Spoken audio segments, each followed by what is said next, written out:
If you've discovered that your partner had an emotional affair, more than likely you're going to be confused with feelings. You're going to have denial, and it's going to ask you, was it really so bad? Like they didn't have sex, they just were close friends. You'll try to minimize it with, it wasn't a big deal. You know, everybody needs a good friend, and they were really just good friends. But an emotional affair is different than a friendship. An emotional affair means two people were very intimate and close about their feelings.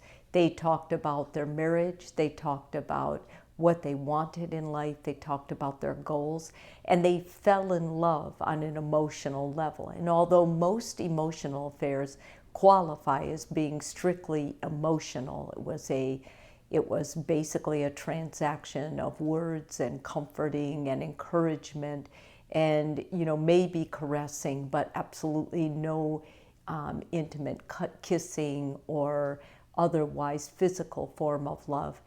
Even though that is true, there's something that's so violating and betraying about knowing your partner was vulnerable and intimate emotionally with another person. In fact, in my practice, I think emotional affairs are much more damaging and difficult to go on, because it's one thing if they needed a physical relief, and especially if it was a one-night affair. It's another thing if there was an emotional affair, because emotional affairs don't just last one night. They notoriously go on for a long time, and sometimes many years. If you're the person who's married to someone who had an emotional affair, you have been just as betrayed as if they had had a physical affair.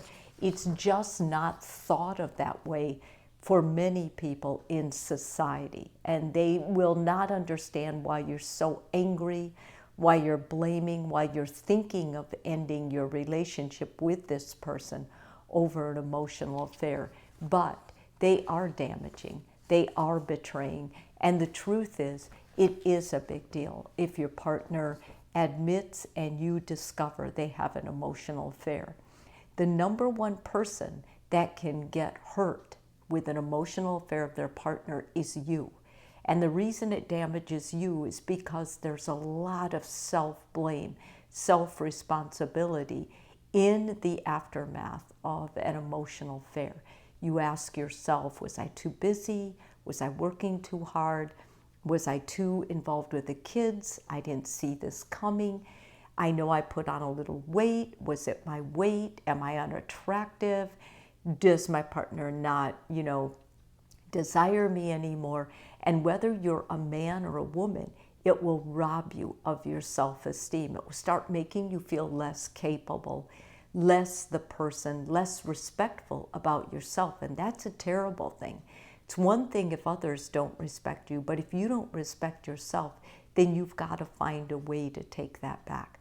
I have things that are going to help you move past this state of feeling totally like just low about yourself, low confidence, low self-esteem, and incapable of ever feeling like you were the person you used to be before the cheating. Hopefully you won't be the same person. Hopefully you'll be better and stronger, but these are going to help you do that. The first thing is, don't get stuck in that self-blame loop. There was blame for you in this, no doubt. Take responsibility. Take your part of the partnership responsibility.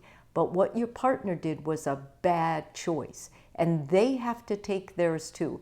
Nobody seduced an emotional affair, okay? That was on your partner. So whatever you were struggling with, they were struggling too. And the problem is you didn't lean into each other to work it out together. Understand it takes time. Don't avoid these feelings.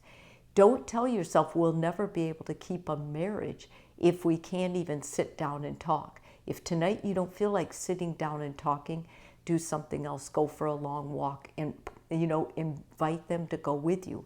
If you guys are going to work it out, then what I usually recommend is you give the marriage a year. You say, let's both fully commit. Let's come together Let's work to not avoid each other, to not resist closeness, and let's just both put in effort and be honest with what we're going through. Accept your anger and talk about it. Don't let that anger become a huge ball where you say, well, I can't really talk to my partner about this because I am angry at them. No, don't save that anger talk for your girlfriends, for your parents, whoever you confide in. Give that to your partner. In that anger is part of the key that's going to help you both work this out together. That energy, that rawness, that feeling, that vulnerability, your partner needs to hear all of it, and you need to be able to share it with them and work through it with them. Invest and prioritize in your relationship. As I mentioned, I give my clients a year. I tell them, a year is a year. You'll either be suffering alone or you'll be suffering together. But put all the effort, prioritize the marriage, and no matter what you do, rather than thinking I'm going to do this for my partner, say I'm going to do this for the marriage, because that will help you on the days you're angry at your partner. The relationship will still get what it needs that day with kindness, with appreciation, with nurturance. Journal, and as much as you can, those feelings, I want you to get it out of you, and I want you to talk about it. Where we run into problems is if we try to be numb or try to deny or just say, I'm not going to think about this today. It needs to come out when it needs to come out. If your partner is not available to talk to, then journal it out, write it down, and keep one. I can't say enough about counseling. I think counseling individual is a good idea. I think counseling as a couple is a great idea.